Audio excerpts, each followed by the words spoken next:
Bonjour à tous, bienvenue pour ce nouveau numéro du Face à Face. Mon invité du jour est un serviteur de l'État, également très actif dans le milieu associatif. Il est surtout le président de la Banque alimentaire de Moselle. Étienne Stock, bonjour. Bonjour. Comment allez-vous déjà pour commencer? Très bien, merci. Alors vous étiez venu il y a quelques années pour un autre Face à Face, mais c'était pour présenter le Rotary Lafayette. Oui, tout à fait. À ce moment-là, j'étais président de mon club pendant une année. C'est tous les ans, au mois de juillet, qu'on change de comité, de président. Donc c'était mon tour d'assumer cette petite responsabilité au service d'une belle cause, puisque le Rotary est aussi une association qui œuvre pour le bien-être des gens autour de soi. Alors là, on va évoquer surtout la Banque alimentaire de la Moselle, mais pas seulement. On va commencer tout de suite par votre parcours. Alors Étienne Stock, vous êtes originaire de Sarrebourg. Votre père Alphonse a été durant 2 mandats maire de la ville, mais également directeur de la caisse d'épargne là-bas. Votre sœur Madeleine a d'ailleurs suivi ses traces en travaillant dans le monde de la banque. Votre frère Jean est bien connu à Moselle TV puisqu'il a longtemps travaillé dans la télévision, à RTL TV, puis à la création de M6, à la direction de TV5 Monde, puis enfin comme PDG de Lux TV. Vous avez effectué vos études au collège et au lycée Charles Mangin, même nom pour les deux. Titulaire d'un bac littéraire, vous avez obtenu des diplômes universitaires en histoire et philosophie. Vous œuvrez pendant 25 ans comme secrétaire administratif à la préfecture de la région, puis comme secrétaire général à la sous-préfecture de Sarrebourg. Vous revenez ensuite à Metz comme chef du bureau chargé de l'économie et de l'aménagement du territoire, puis à partir de 1994 comme directeur de cabinet adjoint du préfet de la région. À partir de 2000, vous intégrez vraiment le corps préfectoral, d'abord en Corrèze, puis comme secrétaire général de la préfecture du Cantal, avant d'être nommé sous-préfet dans la Drôme, à Cambrai et à Thionville. En février 2015, vous êtes promu préfet, chargé d'une mission de service public relevant du gouvernement dans le prolongement de son initiative en faveur des entreprises locales et des emplois concernés par le grand carénage de la centrale nucléaire de Cattenom.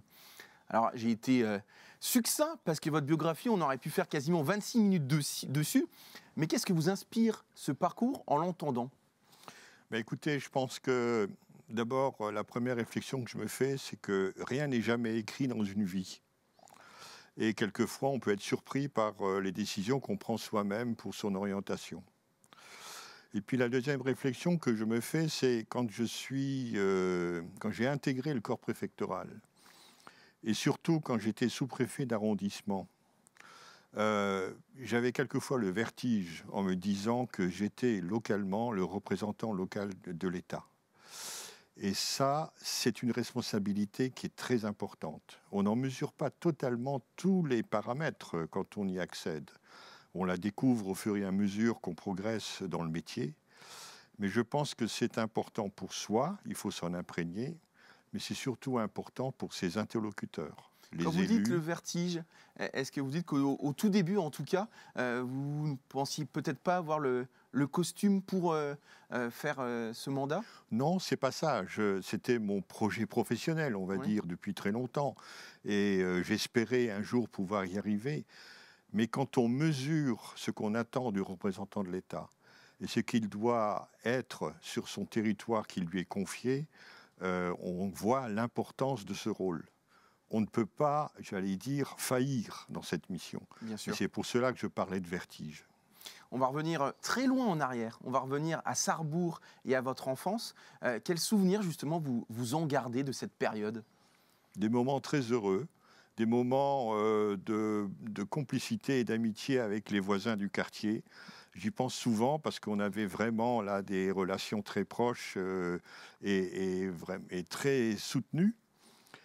Et puis aussi la découverte, sans le vouloir, de ce que peut être la vie politique locale.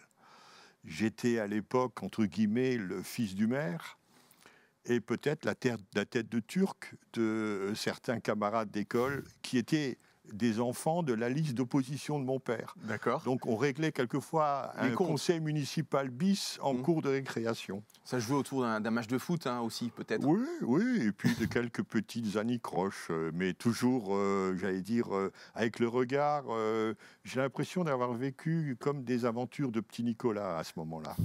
Avec un père, comme vous l'avez dit, maire de Sarrebourg, avant Pierre Messmer, il faut le rappeler. Est-ce que la politique vous a toujours intéressé, ou justement le fait, comme vous le dites, d'être un petit peu la tête de Turc à l'école, au tout début en tout cas, forcément, ça ne vous a pas plu? Non, je pense que, de par l'exemple de mon père, j'ai toujours été intéressé par la chose publique. Et forcément, si j'ai choisi de rentrer dans la fonction publique et ensuite d'intégrer le corps préfectoral, c'est parce que j'avais ça dans les gènes. Je pense qu'on ne peut pas s'en débarrasser comme ça. Et l'exemple de mon père a été certainement prenant et incitateur dans ce domaine. Et justement, j'en ai pas parlé à juste titre lors de votre parcours, mais vous avez été secrétaire de mairie, notamment à Chesny. Oui, tout à fait, une petite commune de la banlieue de Metz.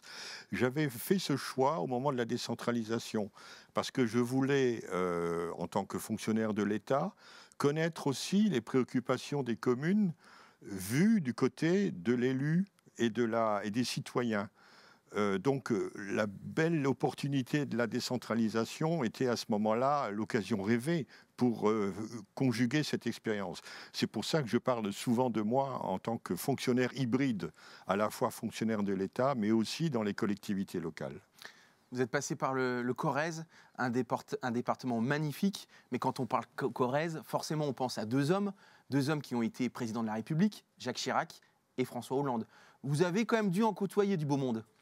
Oui, mais c'est là où justement on doit savoir rester à la fois modeste, à sa place, mais au niveau des exigences qu'on attend d'un directeur de cabinet de préfet dans le département du président de la République, mais aussi en dehors du débat politique. Parce que je crois que c'est justement ce travers-là qu'il faut éviter. On n'est pas là pour être dans un camp ou dans un autre, mais au contraire rester neutre. La parole de l'État, le rôle de l'État doit être au-delà de la politique.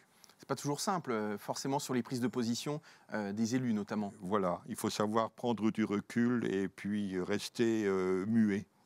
Vous avez donc pendant un temps fait des infidélités au domaine préfectoral, puisque vous avez occupé le poste de délégué général de Promo Sud, association qui a pour but de promouvoir le développement local de l'arrondissement de Sarrebourg, ce qui vous a permis aussi d'être la direction du cabinet de Jean Ril, alors maire de Phalsbourg. Tout à fait. Là aussi, c'était dans ce schéma de diversification professionnelle mon souhait d'aller faire d'autres aventures, de découvrir d'autres secteurs professionnels et de travailler avec des élus d'un territoire qui voulaient développer économiquement leur secteur pour mieux connaître leurs propres préoccupations.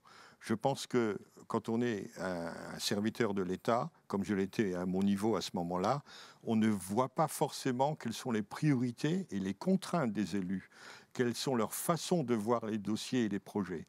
Et pour moi, ça a été un enrichissement. Et sincèrement, si j'ai pu par la suite intégrer le corps préfectoral, c'est parce que j'avais su à la fois être mobile géographiquement, mais aussi faire preuve de souplesse dans l'adaptation des différents modes de travail. Alors parmi les autres casquettes que l'on n'a pas citées, puisque vous en avez beaucoup, vous avez également été médiateur de la ville de Metz à l'initiative de Dominique Gros. Alors il faut expliquer ce que ça veut dire. C'était pour les citoyens ne comprenant pas ou contestant une décision prise à leur encontre par un service de la mairie. Tout à fait. J'avais été sollicité à l'époque par Dominique Gros pour avoir cette fonction qui est très importante dans une collectivité locale d'une grande ville, par exemple. Je pense qu'il faut que les citoyens aient un interlocuteur accessible pour pouvoir évoquer leurs difficultés, leur incompréhension, voire leur contestation d'une décision prise par l'élu.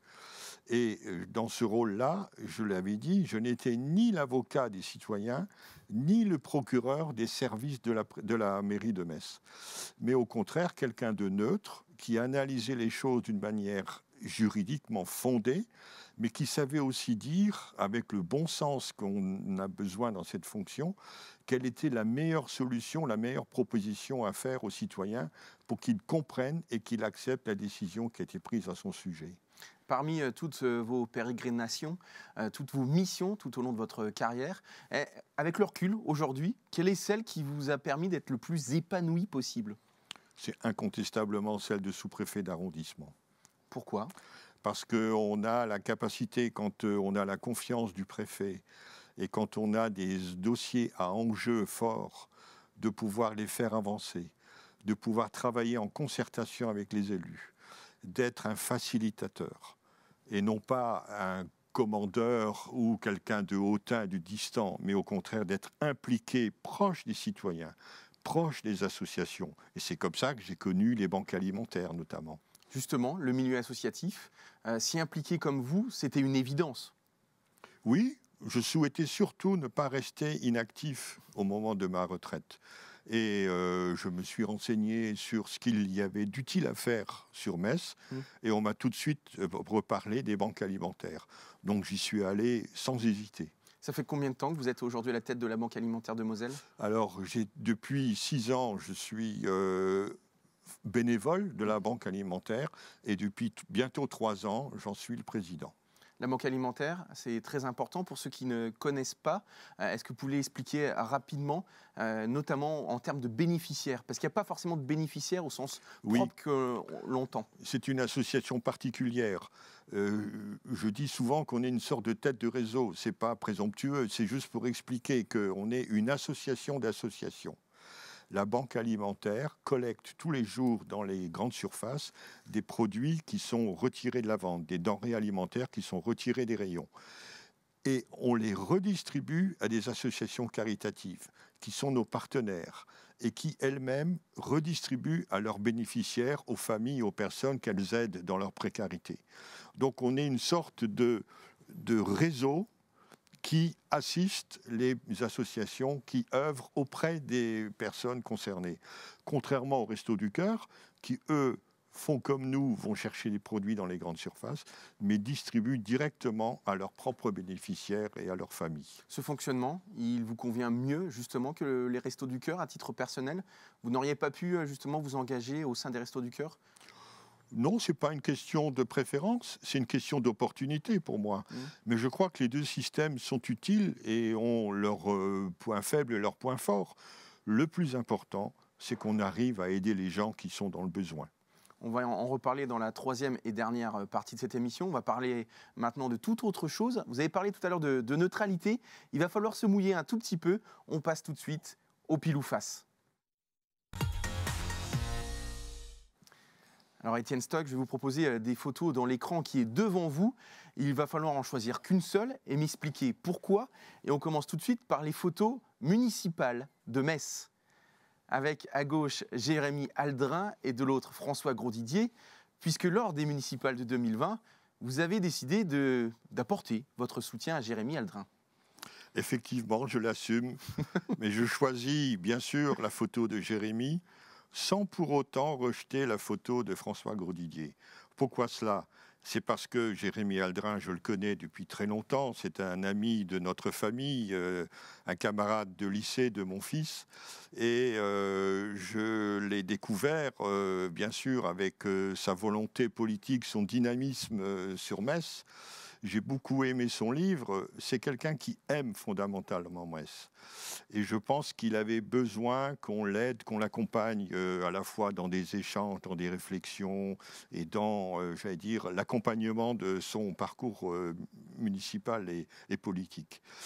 Il a une vision de la politique qui me plaît. Parce qu'il n'est pas encore, je dis bien encore, parce que souvent on acquiert ce travers avec le temps, bien sûr, dans les calculs politiques, dans les compromissions, dans les retours de veste. Et c'est ce qui m'a plu chez lui. Et quand je dis que je ne rejette pas la photo de François Grosdidier, c'est parce que je suis démocrate et que François Grosdidier a été élu à la tête de la ville de Metz et de la métropole, et que je lui reconnais une totale légitimité maintenant dans son mandat et dans ses responsabilités politiques. D'ailleurs, en tant que grande association messine et mosellane, je suis amené à travailler avec tous les élus, quel que soit leur bord politique. Justement, est-ce que vous êtes souvent en relation, si ce n'est avec lui, au moins avec la municipalité actuelle? Tout à fait. D'ailleurs, François Grosdidier avait accepté que je puisse devenir membre du conseil d'administration du CCAS de la ville de Metz, dont il a confié la coprésidence à Khalifé Khalifé, que je vois régulièrement. Et d'autres élus, le docteur Jacquat, que je connais depuis longtemps, est également dans ce CCAS. Raphaël Pitti. Et réellement, je n'ai pas de préférence politique. Moi, ce qui me plaît, c'est de travailler avec des gens de bonne composition. Pour des projets. Pour des projets, et quelles que soient leurs orientations politiques, mais qui travaillent pour l'intérêt général et le bien commun. Très bonne réponse, en tout cas, de votre part. On va passer tout de suite aux photos Corrèze. On y revient. On en a déjà parlé il y a quelques minutes. Le choix va peut-être être cornélien ou pas du tout. Voilà, je vous propose François Hollande et Jacques Chirac.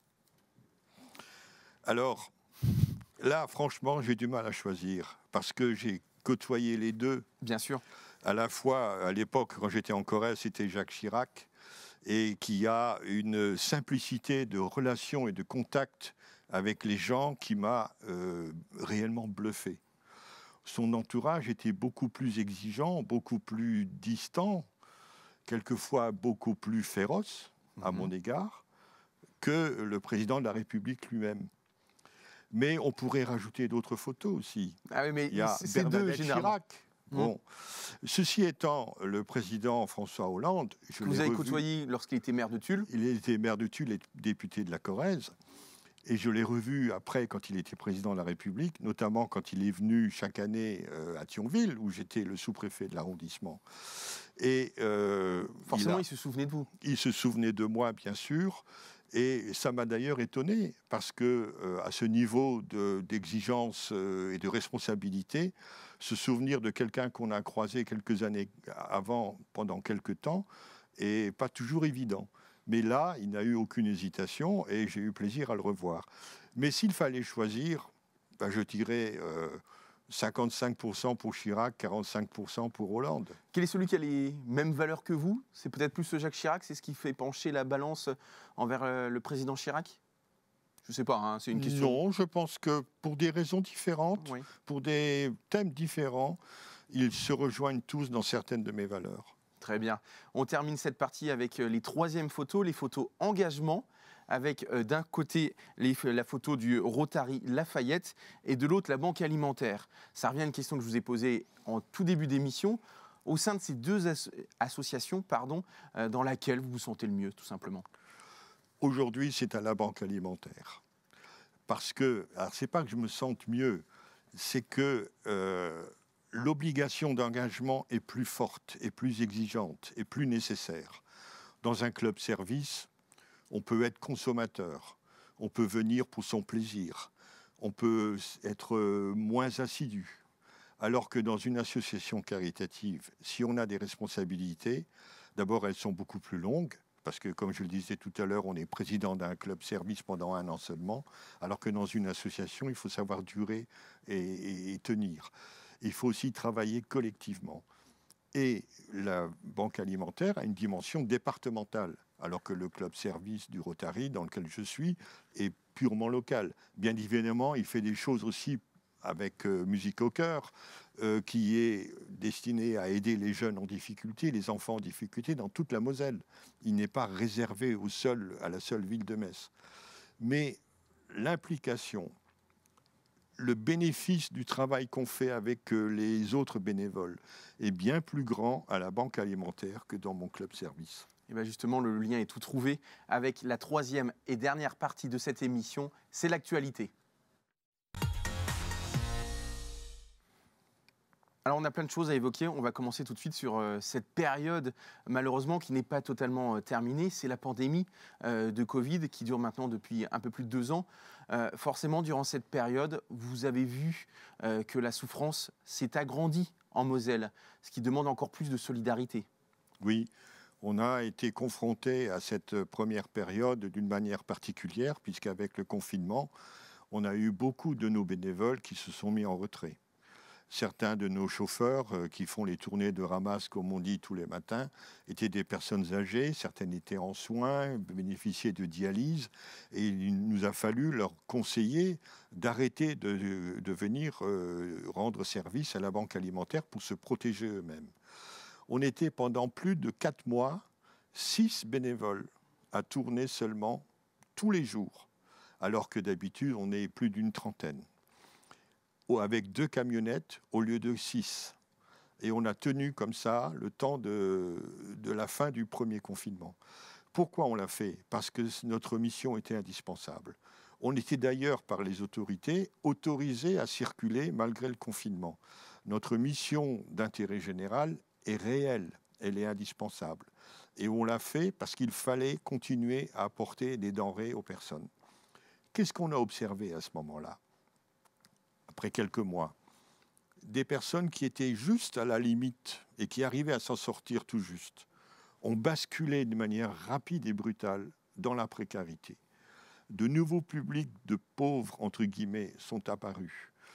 Ceux qui étaient auto-entrepreneurs et qui avaient créé leur société ou leur entreprise au 1er janvier 2020, qui n'avaient droit à aucune aide publique parce qu'ils n'avaient aucun chiffre d'affaires à produire par rapport à l'année précédente. Et ces personnes se sont trouvées confrontées à des situations économiques très graves.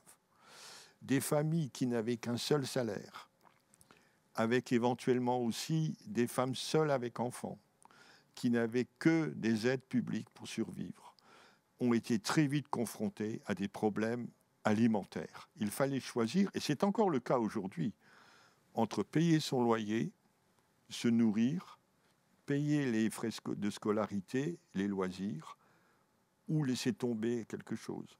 Aujourd'hui, c'est plutôt le chauffage, l'essence, l'électricité qui coûtent cher. Bien sûr. Donc les familles sont toujours confrontées à des choix. Et notre rôle de leur apporter une aide alimentaire est toujours indispensable, malheureusement. Justement, cette précarité dont vous parlez, on sent aujourd'hui, on l'a vu lors des élections, de l'élection présidentielle qui vient de se terminer, il y a une vraie fracture aujourd'hui dans le pays. Est-ce que vous le ressentez justement au niveau de cette précarité? Oui, le mouvement des Gilets jaunes a été révélateur. Et je pense que les mois qui viennent vont être déterminants, où ce phénomène va se reproduire parce que les problèmes sont toujours là, ils sont toujours latents, où les gouvernements, le prochain et le suivant après les élections législatives, arriveront à trouver des solutions qui permettent de lisser ces difficultés.